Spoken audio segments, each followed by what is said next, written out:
కొడితే కుంభస్థలాన్ని కొట్టాలి అనేది పవన్ కళ్యాణ్ ఉద్దేశంలాగా ఆంధ్రప్రదేశ్ రాజకీయాలున్నాయి. 2025 వైసీపీ అగ్రనేతలకు కూటమి సర్కార్ కాలరాత్రులు చూపించనుంది.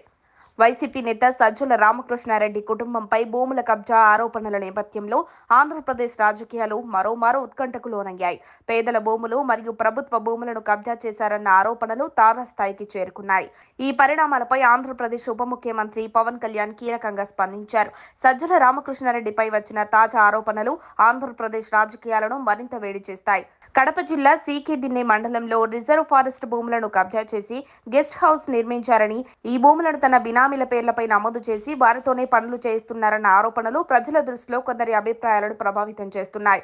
అటవీ భూములపై ఈ తరహా చర్యలు జరగడం వల్ల పర్యావరణ పరిరక్షణకు దెబ్బ తగులుతుందని, ఇది చట్టాల ఉల్లంఘనగా పరిగణించబడుతుందని స్పష్టంగా చెప్పవచ్చు. దీనిపై అటవీ శాఖ మంత్రి పవన్ కళ్యాణ్ వెంటనే స్పందించి ఈ అంశంపై మరింత విచారణ చేయాలని, అవసరమైన చర్యలు తీసుకోవాలని సూచించారు.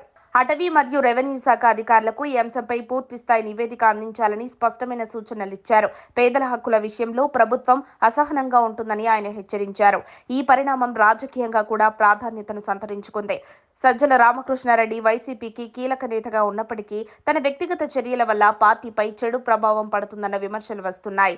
ఈ ఆరోపణల నేపథ్యం చూస్తే సజ్జల కుటుంబీకులు 52 ఎకరాల పేదల భూములు మరియు ప్రభుత్వ భూములను ఆక్రమించారనే ఆరోపణలు కొన్ని రోజులుగా గట్టిగా వినిపిస్తున్నాయి.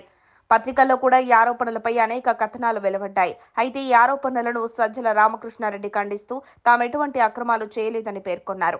ఇక అధికారుల విచారణ ప్రారంభం కావడంతో నిజానిజాలు బయటపడే అవకాశం ఉంది. ఈ పరిణామాలు రాష్ట్ర రాజకీయాల్లో మరింత చర్చకు దారితీస్తాయో అనే విషయం ఆసక్తికరంగా మారింది. మరిన్ని అప్డేట్స్ కోసం మా కాయ్ టీవీని సబ్స్క్రైబ్ చేసుకోండి. మా వీడియో కనుక మీకు నచ్చినట్లయితే లైక్ చేయండి, షేర్ చేయండి. మీ విలువైన అభిప్రాయాలను కామెంట్ బాక్స్లో తెలియజేయండి.